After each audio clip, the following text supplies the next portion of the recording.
नमस्कार दोस्तों। Study point के ऑनलाइन प्लेटफॉर्म पे आप सभी का बहुत बहुत स्वागत है। इस वीडियो के माध्यम से हम भारत सरकार के वित्त मंत्रालय द्वारा प्रस्तुत किए गए इकोनॉमिक सर्वे यानी आर्थिक समीक्षा के बारे में जानेंगे।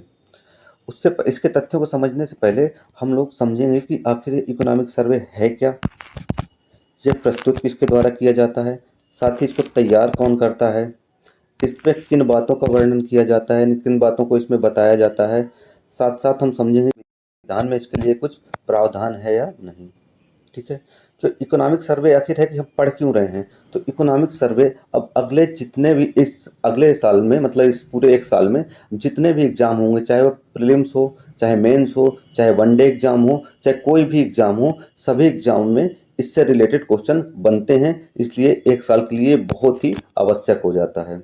तो इससे पूरे इकोनॉमिक सर्वे से हमने कोशिश की है कि जितने भी महत्वपूर्ण तथ्य हैं हमने सभी को इस वीडियो में कवर करने की कोशिश करेंगे। ठीक है, तो चलिए स्टार्ट करते हैं। तो सबसे पहले हम जानते हैं कि इकोनॉमिक सर्वे होता क्या है। तो ये भारत सरकार की एक वार्षिक रिपोर्ट है। इकोनॉमिक सर्वे भारत सरकार की एक वार्षिक रिपोर्ट है जिसमें जो देश की अर्थव्यवस्था की वर्तमान में स्थिति क्या है ये चीज़ बताई जाती है। पिछले साल बजट जो हमने बनाया था उसमें क्या क्या चीज़ हमने अचीव किया उसका वर्णन किया जाता है। साथ ही इसमें चुनौतियां क्या क्या है आगे हमारे देश में ये समझा जाता है। साथ ही भविष्य का रोड मैप क्या होगा, यानी भविष्य में सरकार किन नीतियों पे काम करना चाह रही है, उनके क्या परिणाम होंगे, इस चीज़ का विस्तृत वर्णन करके दिया जाता है इकोनॉमिक सर्वे के माध्यम से। ये इसको पेश कब किया जाता है, तो हम देखते हैं कि मुख्य रूप से जब से इसको पेश किया गया, मुख्य रूप से ये बजट के पहले प्रस्तुत किया जाता है। जो परंपरा रही है लगभग कि एक दिन पहले बजट के इसको प्रस्तुत किया जाता है। हम देखते हैं इसमें किन किन चीज़ों को बताया जाता है। तो जो प्रमुख बात है इस पर जीडीपी ग्रोथ रेट के बारे में बताया जाता है कि जीडीपी ग्रोथ रेट कितनी हो रही है, महंगाई दर क्या है देश की, रोजगार का स्तर क्या है, मतलब रोजगार कितने लोगों को मिला, कितने लोगों को नहीं मिल रहा है, रोजगार का स्तर क्या है, गरीबी का परसेंटेज क्या है कि हमारे देश में कितने परसेंटेज गरीबी है, सरकार अपनी उपलब्धि गिनाती है कितने लोग गरीबी से बाहर आए। साथ ही कृषि, उद्योग और सेवा क्षेत्र यानी जितने भी तीनों सेक्टर हैं, तीनों सेक्टर इनका जीबीए बताया जाता है इसी के माध्यम से कि ये ग्रोथ किस रेशियो से ग्रोथ कर रहे हैं। साथ ही सरकारी नीतियों का क्या असर हो रहा है इसका भी विवरण किया जाता है। तो और साथ साथ अगले साल के लिए सुझाव भी दिए जाते हैं। अगर इसको सरल शब्दों में कहें तो एक रिपोर्ट कार्ड होता है इसका बजट का, साथ साथ एक रोड मैप भी होता है। पिछले जो बजट होता है उसका रिपोर्ट कार्ड और साथ आगामी जो बजट आएगा उसका एक रोड मैप भी होता है। ठीक है। अब समझते हैं क्या संविधान में इसके बारे में कुछ उल्लेख किया गया है, तो संविधान में इकोनॉमिक सर्वे के बारे में कोई उल्लेख नहीं किया गया है। तो ये याद रखिएगा कि संविधान में इसका कोई उल्लेख नहीं किया गया है। ये एक संवैधानिक दस्तावेज नहीं है, उल्लेख नहीं है मतलब ये संवैधानिक दस्तावेज नहीं है। ये एक परंपरा रही है, इसको प्रस्तुत किया जाता है बजट के पहले। लेकिन अब क्या है, ये जो नीति निर्माण की प्रक्रिया है इसमें इसका बहुत महत्वपूर्ण रोल होने लग गया है। अब देखें कि इकोनॉमिक सर्वे बनना कब से शुरू हुआ, तो 1985 यानी जब हमारे देश का संविधान लागू हुआ उसके तुरंत बाद से ही इकोनॉमिक सर्वे बनना और प्रस्तुत होना स्टार्ट हो गया है। पहले इसको वित्त मंत्रालय तैयार करता था, लेकिन 1964-65 से इसे चीफ इकोनॉमिक एडवाइजर यानी मुख्य आर्थिक सलाहकार इसके नेतृत्व में इसको तैयार किया जाता है। तो ये आप याद रखिएगा कि इसको जो तैयार करते हैं तो चीफ इकोनॉमिक एडवाइजर तैयार करते हैं और लेकिन प्रस्तुत करते हैं वित्त मंत्रालय। तो ये एक इम्पॉर्टेंट फैक्ट है, ये आप याद रखिएगा कि यहाँ पे भी कंफ्यूज हो सकता है इंसान, और एग्जामिनर इन्हीं पॉइंटों को पकड़ता है जहाँ पे कंफ्यूजन के चांसेस होते हैं। अब हम डिटेल से इकोनॉमिक सर्वे जो 2025-26 है इसको समझते हैं। तो भारत की जीडीपी ग्रोथ रेट कितनी बताई गई है, तो 2026-27 के लिए इकोनॉमिक सर्वे में जो ग्रोथ रेट बताई गई कि लगभग 6.8% से लेकर के 7.2% तक इकोनॉमिक ग्रोथ रेट रहेगी। ये जितने भी फैक्ट हम बताएंगे या तो इनको नोट कर लीजिए या इसका स्क्रीनशॉट ले लीजिए, क्योंकि ये आगामी एग्जामों के लिए बहुत ही आवश्यक रहेगा। साथ ही जो 25-26 के लिए ग्रोथ बताई गई है ये लगभग 7.4% के आसपास रही है। ठीक है, तो दोनों फैक्ट याद रखिएगा। इसमें एक बात कही गई है कि भारत दुनिया की बड़ी अर्थव्यवस्थाओं में सबसे तेजी से बढ़ने वाली अर्थव्यवस्था बना रहेगा। यहाँ पे कई बार कंफ्यूजन होता है कि क्या भारत, जैसे आता है कि भारत की ग्रोथ रेट 7.4% है। अब जब हम दूसरे विकसित देशों की ग्रोथ रेट देखेंगे, किसी की 0.5%, किसी की 1%, 2%। तो इसका मतलब क्या होता है, क्या भारत इन देशों से ज़्यादा तेज़ी से ग्रोथ कर रहा है? इसको हम एक छोटे से एग्जाम्पल से समझते हैं।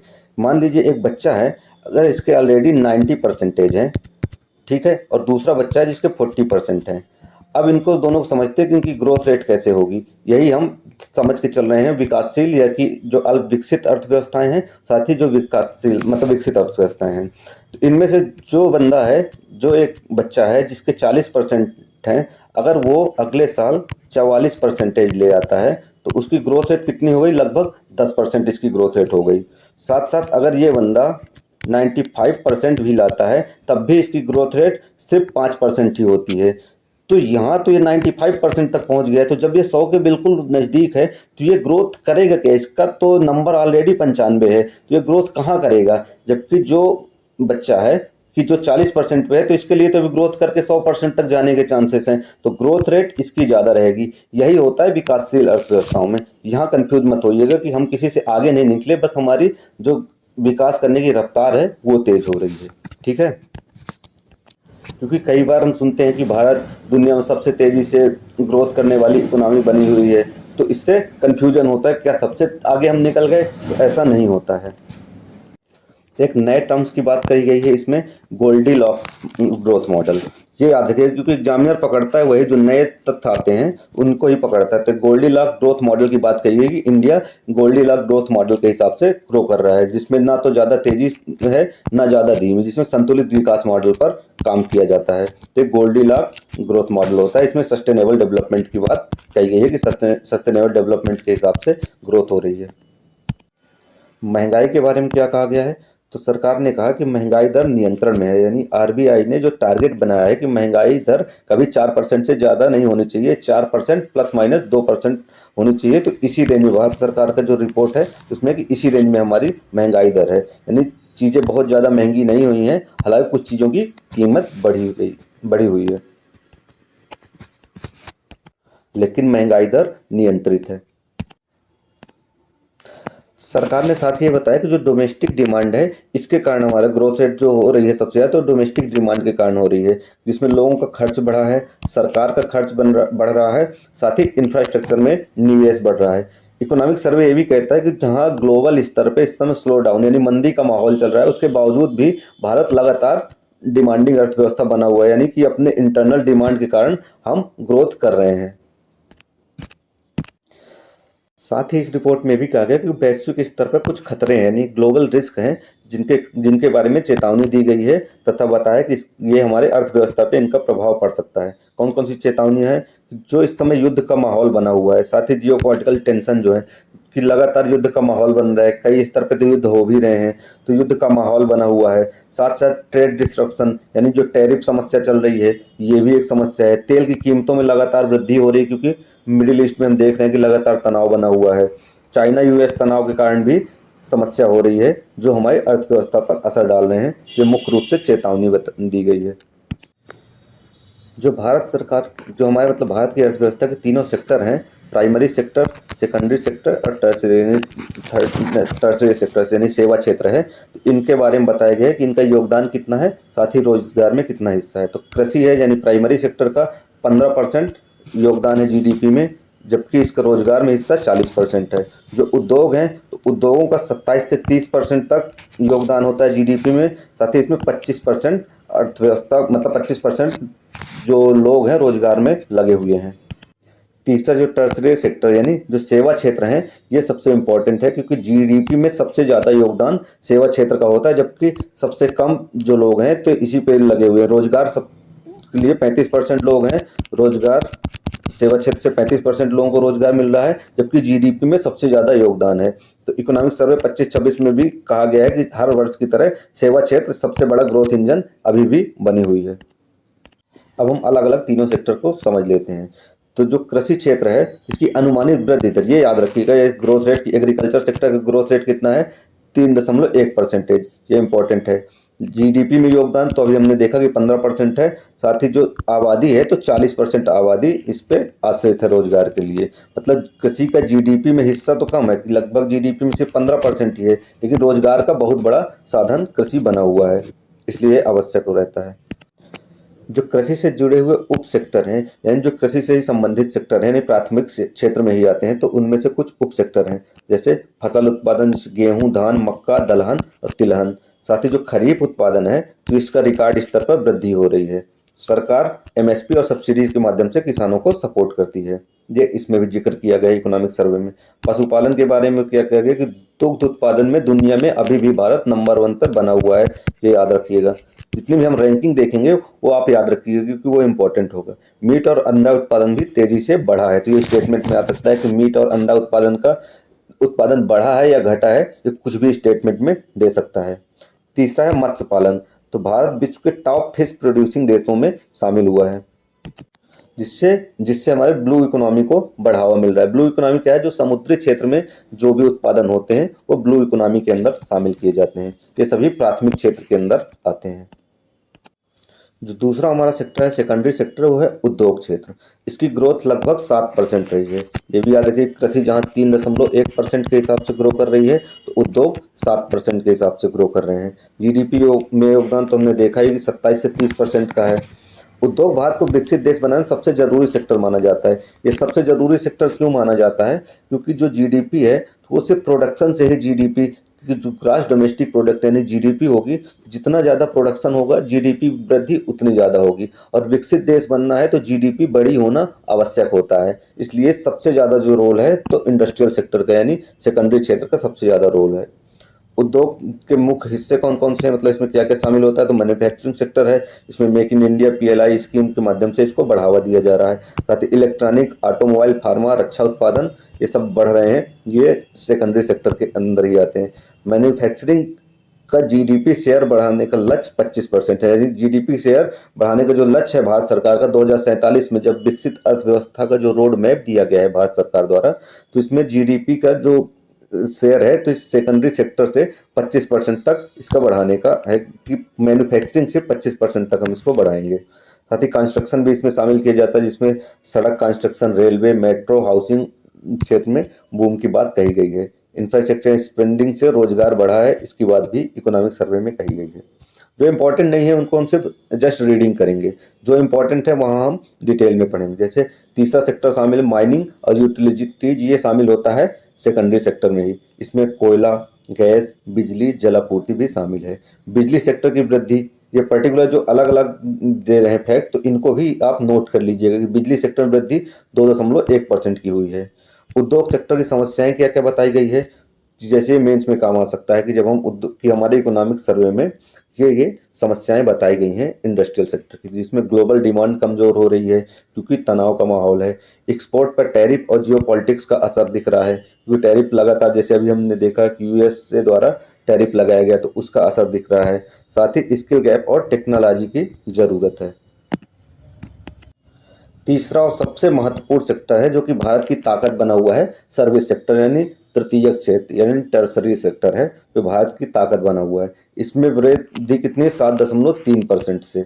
ठीक है, तो तीनों क्षेत्रों की अलग अलग वृद्धि हमने देख ली कि जीबीए कितना है तीनों सेक्टर का, तो अलग अलग हमने देख लिया, तो ये याद रखिएगा तीनों को।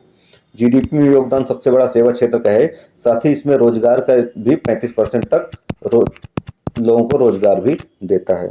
यही भारत की जीडीपी का मुख्य इंजन कहलाता है। सर्वे में जो खतरे बताए गए हैं सेवा क्षेत्र के, उनको एक बार समझ लेते हैं। तो मुख्य रूप से खतरे, एक तो ग्लोबल रिस्क, युद्ध और जियोपॉलिटिक्स के कारण सर्विस सेक्टर भी प्रभावित होगा। यूएस टैरिफ और ट्रेड टेंशन से भी प्रभावित होगा। साथ साथ वैश्विक स्तर पर मंदी चल रही है। डोमेस्टिक रिस्क क्या है? क्लाइमेट चेंज का, बेरोजगारी और स्किल गैप का, इनइक्वालिटी का, साथ साथ अर्बन इंफ्रास्ट्रक्चर प्रसर। ये आप मेंस के लिए इंपॉर्टेंट रहेंगे कि क्या क्या खतरे सर्विस सेक्टर के लिए बताए गए हैं। अब हम देखें इकोनॉमिक सर्वे का मुख्य संदेश क्या है। तो भारत की ग्रोथ मजबूत है, इसमें बताया गया है कि भारत की ग्रोथ मजबूत है, लेकिन विकसित बनने के लिए मैन्युफैक्चरिंग, जॉब और क्लाइमेट एक्शन जरूरी है। यानी जो 2047 का हमारा विकसित होने का, विकसित देशों की श्रेणी में शामिल होने का जो रोड मैप है, उसके लिए मैन्युफैक्चरिंग, जॉब और क्लाइमेट एक्शन जरूरी है।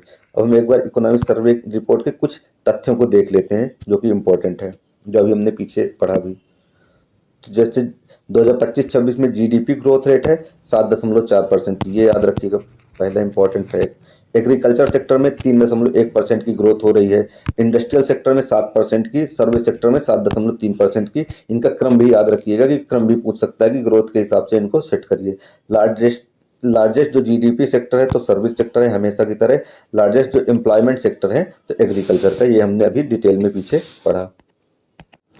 अब जो रैंकिंग दी गई है यानी भारत की स्थिति, तो आप याद रखिएगा ये बहुत इंपॉर्टेंट है कि भारत कौन से स्थान पे है, किस चीज़ में किस स्थान पे है, याद रखिएगा। तो सबसे पहला है जीडीपी साइज के हिसाब से भारत 5th लार्जेस्ट इकोनॉमी है। इकोनॉमिक सर्वे में 5th लार्जेस्ट इकोनॉमी की बात कही गई है, जिसमें भारत से आगे कौन कौन से हैं, यूएसए, चाइना, जर्मनी और जापान, और 5th नंबर पे इंडिया है। हम यूके और फ्रांस से आगे निकल चुके हैं। इकोनॉमिक सर्वे में बताया गया है कि 3rd लार्जेस्ट इकोनॉमी बनने की राह पर हम लोग अग्रसर हैं।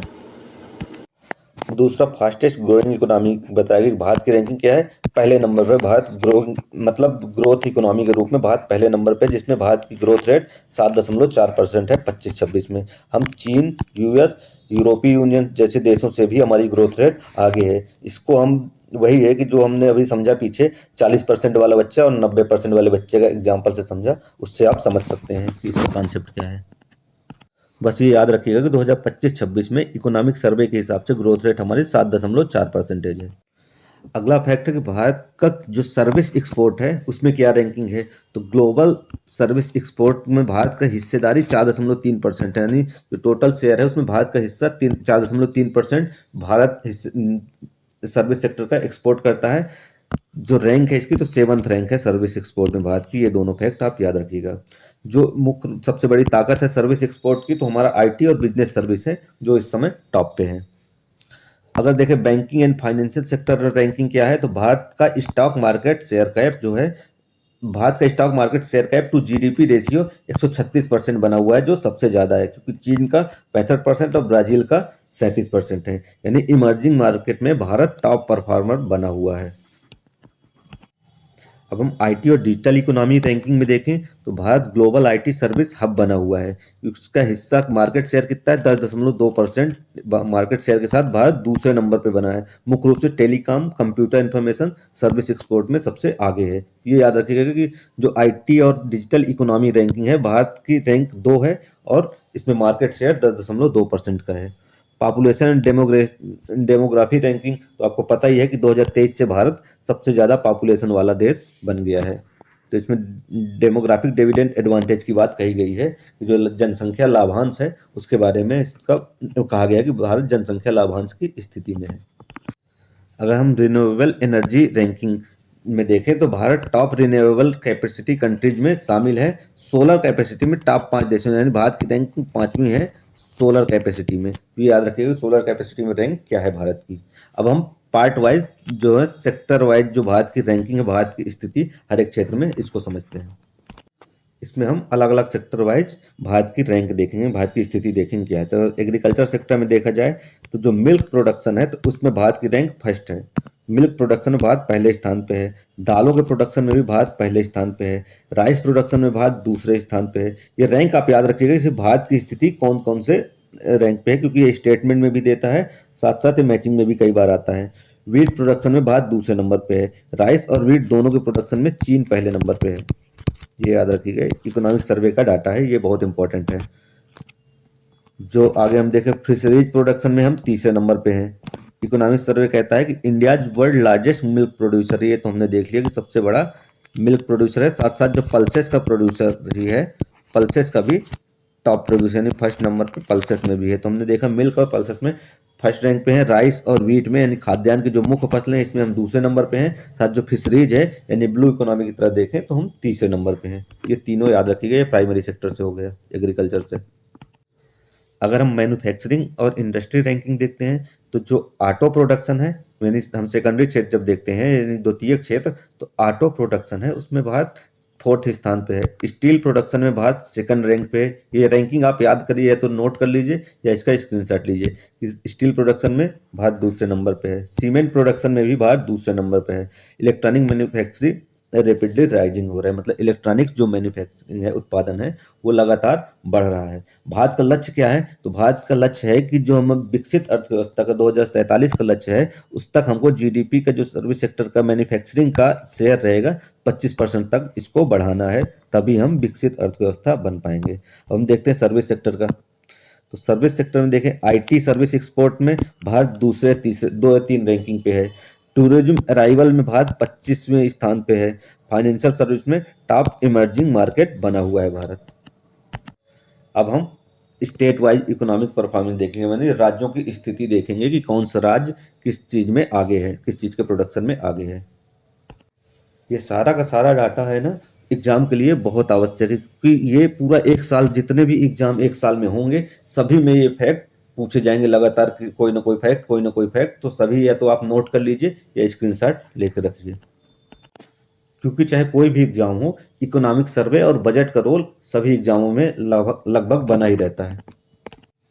अब लार्जेस्ट स्टेट इकोनॉमी, यानी सबसे बड़ी अर्थव्यवस्था के हिसाब से राज्यों का जो क्रम है, सबसे बड़ी अर्थव्यवस्था महाराष्ट्र की पहले नंबर पे, तमिलनाडु दूसरे नंबर पे, उत्तर प्रदेश तीसरे नंबर पे, चौथे पे गुजरात, पांचवें में कर्नाटक। तो यूपी की रैंकिंग आप याद रखिएगा इसमें, और सबसे ज्यादा है महाराष्ट्र पहले नंबर पे है इकोनॉमी में।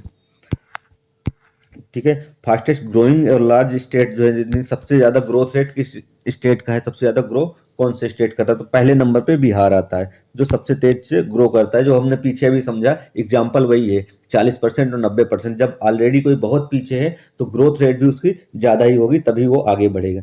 पहले में बिहार, दूसरे में यूपी, तीसरे में एमपी, चौथे में उड़ीसा, पांचवें में राजस्थान। तो फास्टेस्ट ग्रोइंग इकोनॉमी में बिहार टॉप पे है। ठीक, कारण क्या है? Low base effect plus infrastructure push का है, मतलब इंफ्रास्ट्रक्चर पे जो लगातार ध्यान दे रही सरकार, तो इसका रीजन है। हाईएस्ट पर कैपिटा इनकम के हिसाब से स्टेट कौन से हैं? तो सबसे ज्यादा जो पर कैपिटा इनकम है वो गोवा की है, फिर सिक्किम की है, फिर हरियाणा की है। ठीक है, तो ये 3 आप याद रखिएगा, पर कैपिटा इनकम में रैंकिंग क्या है। साथ साथ आप अपने स्टेट के, जिस भी स्टेट का एग्जाम दे रहे हो, उस स्टेट की रैंकिंग याद रखिएगा। अब एग्रीकल्चर लीडिंग स्टेट के हिसाब से देखें, तो अगर गेहूं है तो गेहूं में टॉप रैंक में यूपी है, दूसरे में पंजाब, तीसरे में हरियाणा। उत्पादन देख रहे हैं हम सिर्फ। राइस में तो वेस्ट बंगाल पहले पे, यूपी दूसरे पे, पंजाब तीसरे पे। पिछले साल यूपी पहले नंबर पे आ गया था, तो ये याद रखिएगा, डाटा फिर से चेंज हो गया है और वेस्ट बंगाल पहले नंबर पे राइस प्रोडक्शन में आ गया। पल्सेस में लगातार एमपी पहले स्थान पे बना हुआ है, ये याद रखिएगा, क्योंकि ये स्टेट वाइज डाटा भी बहुत इंपॉर्टेंट है, खासकर इकोनॉमिक सर्वे का। मिल्क प्रोडक्शन में पहले नंबर पे यूपी, दूसरे पे राजस्थान, तीसरे पे एमपी। फिशरीज में आंध्र प्रदेश लगातार पहले नंबर पे बना हुआ है। अब हम इंडस्ट्रियलाइज स्टेट देखें, तो सबसे ज्यादा इंडस्ट्री कौन से स्टेट में? महाराष्ट्र पे, दूसरा तमिलनाडु, तीसरा गुजरात, चौथा कर्नाटका, पांचवा तेलंगाना। ये स्टेट मैन्युफैक्चरिंग हब है, तो पहले नंबर पे कौन है इंडस्ट्रियलाइज स्टेट में? तो पहले नंबर पे महाराष्ट्र है। छठवां हम देखते हैं सर्विस एंड आईटी हब के रूप में, तो पहले नंबर पे हमेशा से लगातार कर्नाटक बना हुआ है, आईटी हब के रूप में कर्नाटक, दूसरे में तेलंगाना, तीसरे पे महाराष्ट्र। ठीक, आगे देखते हैं इंफ्रास्ट्रक्चर एंड कंस्ट्रक्शन ग्रोथ में यूपी पहले नंबर पे। ये बहुत इंपॉर्टेंट है कि यूपी पहले नंबर पे आ गया है। इंफ्रास्ट्रक्चर और कंस्ट्रक्शन ग्रोथ में यूपी पहले पे है, दूसरे पे गुजरात, तीसरे पे महाराष्ट्र, चौथे पे तमिलनाडु। ये बहुत इंपॉर्टेंट है, यूपी का फैक्ट याद रखिए, क्योंकि ये पहली बार पहले नंबर पे आया है। पुअर एंड बैकवर्ड स्टेट, तो पुअर एंड बैकवर्ड स्टेट में देखें, सबसे गरीब जो स्टेट है बिहार, दूसरे नंबर पे झारखंड, तीसरे पे उड़ीसा और चौथे पे उत्तर प्रदेश है। लो पर कैपिटा इनकम भी इन्हीं की है। इकोनॉमिक सर्वे में जो एक बिग मैसेज दिया गया है कि जो स्टेट वाइज सर्वे में कहा गया है कि इंटर स्टेट इनइक्वलिटी बढ़ रही है। ठीक है, ये एक बहुत बड़ा मतलब चिंता का विषय है कि जो इंटर स्टेट इनइक्वलिटी है तो ये बढ़ रही है। साथ ही western and southern state reach हो रहे हैं, जबकि ये जो मध्य और उत्तर के देश हैं ये हमेशा से, तो मतलब मोस्टली जीडीपी में भी योगदान इनका कम ही रहता है। तो इसमें कहा गया कि बैलेंस रीजनल डेवलपमेंट जरूरी है, कि ऐसा ना हो कि एक क्षेत्र बहुत ज़्यादा विकास कर जाए और दूसरा क्षेत्र पीछे रह जाए, जिससे भेदभाव बढ़ता है। अब एक बार हम तेजी से सभी आंकड़े जो 2025-26 इकोनॉमिक सर्वे के सभी आंकड़ों को एक बार देखते हैं। तो जो जीडीपी ग्रोथ है फाइनेंशियल 2026 के लिए बताई गई है, तो 7.4%। 26-27 के लिए जो अनुमान है तो 6.8% से लेकर के 7.2% का अनुमान बताया गया है। मुद्रास्फीति है तो सीपीआई महंगाई दर घटकर 1.7% हो गया। ये डाटा अप्रैल से लेकर के दिसंबर 2025 तक के हिसाब से है। ये याद रखिएगा कि जो मुद्रास्फीति है 1.7% है। राजकोषीय घाटा ये बहुत इंपॉर्टेंट है, 4.8% रहा है फाइनेंशियल ईयर 2025 में। 2026 के लिए इसका लक्ष्य इकोनॉमिक सर्वे के हिसाब से 4.4% है। जो विदेशी मुद्रा भंडार है 700 बिलियन डॉलर के करीब है, जो कि एक मजबूत स्थिति है, ये भी याद रखिएगा। अब क्षेत्रीय प्रदर्शन देखते हैं, यानी सेक्टर में क्या क्या फैक्ट्स हैं। एग्रीकल्चर क्षेत्र में क्या है, उत्पादन का रिकॉर्ड स्तर हुआ है, ये याद रखिएगा। ये फैक्ट पूरा इंपॉर्टेंट है कि खाद्यान्न उत्पादन का रिकॉर्ड कितना हुआ, 357.7 मिलियन टन का उत्पादन हुआ है, जो कि अभी तक का रिकॉर्ड है।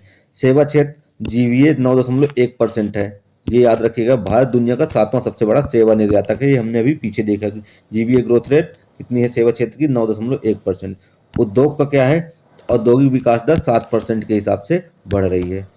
ठीक, पीएलआई स्कीम जो है उसके तहत 2.07 लाख करोड़ का निवेश आकर्षित किया गया है। ये सभी फैक्ट आप याद रखिएगा। 12.6 लाख नए रोजगार का सृजन किया गया है इस साल। बुनियादी ढांचा और डिजिटल के रूप में देखें, जो विमानन क्षेत्र है तो हवाई अड्डों की संख्या जो 2014 में सरकार ने आंकड़ा दिया कि जब सरकार बनी थी पहली बार, तो जो 2014 में हवाई अड्डे 74 थे, बढ़ के 164 हो गए। मतलब सरकार ने इंफ्रास्ट्रक्चर पे बहुत काम किया है, सरकार ये बताई इकोनॉमिक सर्वे के माध्यम से।